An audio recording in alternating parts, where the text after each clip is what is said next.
Hi, guys. It's been about 2 years since I've launched a podcast, but I wanted to give you what I hope is exciting news. First, if you keep listening, you're going to hear the trailer for a new podcast that launches this week called The Interesting Pod, hosted by me. It's the first podcast I've produced in almost 2 years, and I'm really excited about it. I'd tell you more, but if you'll keep listening just a few more minutes, the trailer will pretty much tell you everything you need to know. Another bit of news, too. This podcast, which began in 2019 as the Bible Mystery Podcast, is about to have its fifth rebirth as the BEACHcast. The Beach kind of has a double meaning in that name. I live in the Monterey, Salinas area of California now, just a few miles from the beach, and I've always been a beach guy, whether Pacific Ocean or the Gulf of Mexico or whatever. More than that, though, BEACHcast is an acronym that stands for Bible Exploration, Apologetics and Church History, and that podcast is planned to launch also in July of 2025. I look forward to talking to you about some fascinating Bible topics like whether Christians should pray to Mary or pray to the saints. Also, the reliability of the Bible. Can historians actually prove Jesus existed? Does communion or the Eucharist literally turn into the body and blood of Jesus? What's the number of the beast? Is it 666 or maybe an even older number written down in the oldest manuscript we have of the book of Revelation? Well, there'll be lots more of those kind of topics too as we relaunch shortly to explore the Bible, apologetics, and the fascinating world of church history. I'm Dr. Chase, your host, but if you meet me in real life, I'm just plain old Chase. I do have a doctoral degree in counseling, and I'm finishing up work on a PhD in history, and I love doing a deep dive on these kinds of topics, and I hope you'll join in. Okay. That's all for the BEACHcast. Just stay tuned. I hope to have the first episode out later in July, Lord willing, and the creek don't rise. For now, here's the trailer for the Interesting Pod, which you can subscribe to right now by searching Apple Podcasts or any podcast client for Interesting Pod. All one word. That's Interesting P-O-D, Interesting Pod. All one word. Search Apple, Spotify, wherever. And the first episode drops this week. So go ahead and just subscribe. Oh, yeah, by the way, the first episode of Interesting Pod, which, again, coming later this week, is about the Bolton Strid. If you don't know what that is, well, hopefully you will soon. I will just tell you it's one of the most dangerous stretches of water in the entire world, and is supposed to have a 100% fatality rate for anybody who falls in, even though it mostly looks like just a regular, very pretty river. But, buddy, it's anything but regular. Before I play the trailer for the upcoming podcast, let me play a clip from a song about the Bolton Strid from a band we actually commissioned for the first episode of Interesting Pod. And each episode is planning to have its own song. So the band is local to Bolton in northern England, where you'll find the Strid, and they're called the Bolton Bardeaters. Here's the song about the Strid, which features lyrics by friend of the show, William Wordsworth. Buckle up, it hits hard.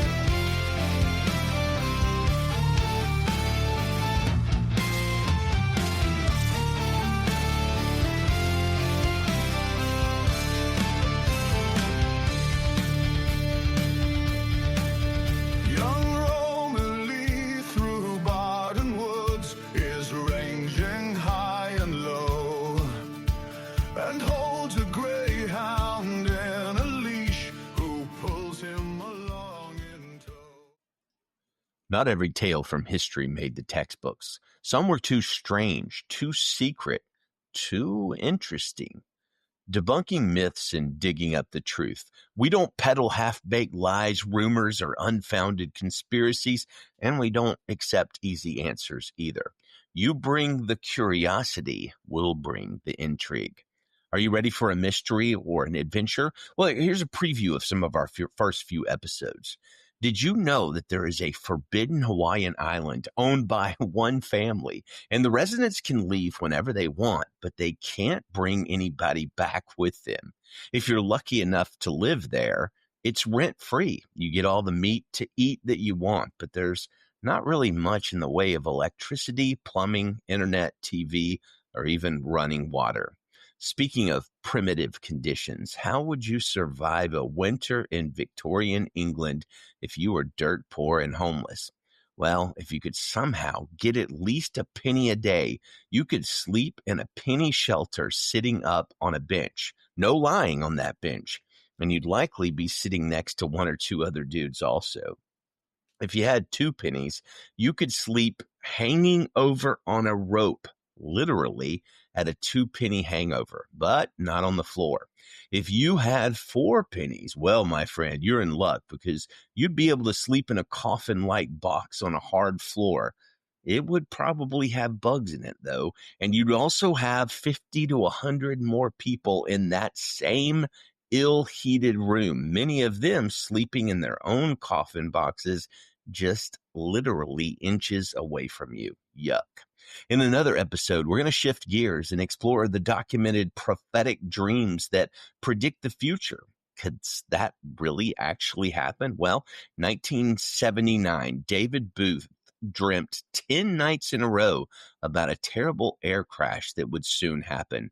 He called Jack Barker with the FAA multiple times leading up to that, but though he provided specific details, and even though Barker took him seriously, they could not figure out what exact plane Booth's dream might be referring to.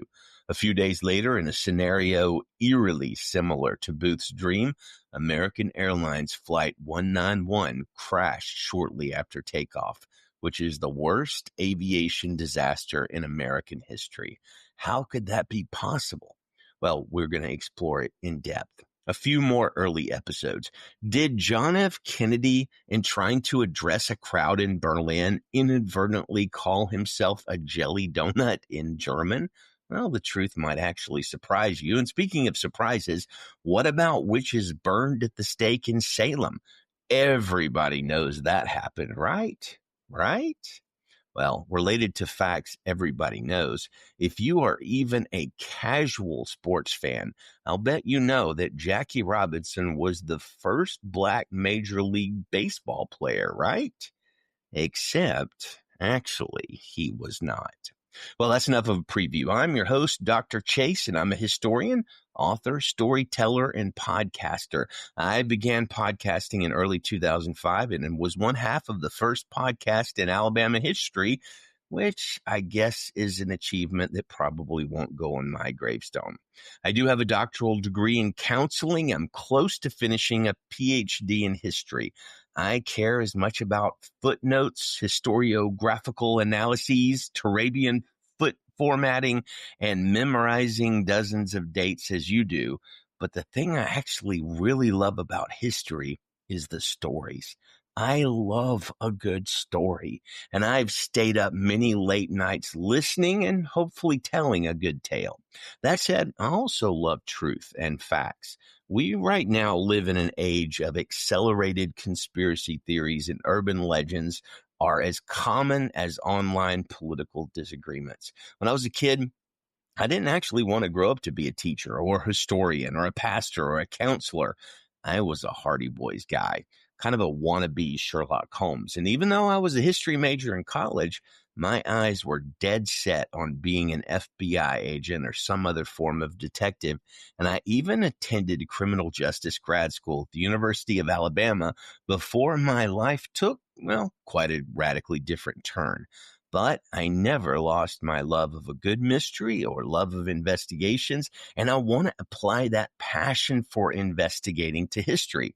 On this podcast, we will put on our deerstalker hat, even though Holmes didn't actually wear one in the canonical books. We'll get out our magnifying glasses, and we're going to do the actual research that's necessary to get at the truth, just the facts. I can't promise you that we will be infallible, but I do promise you will get maximal effort to put together an interesting, hopefully fascinating podcast that prioritizes excellent research and values the truth.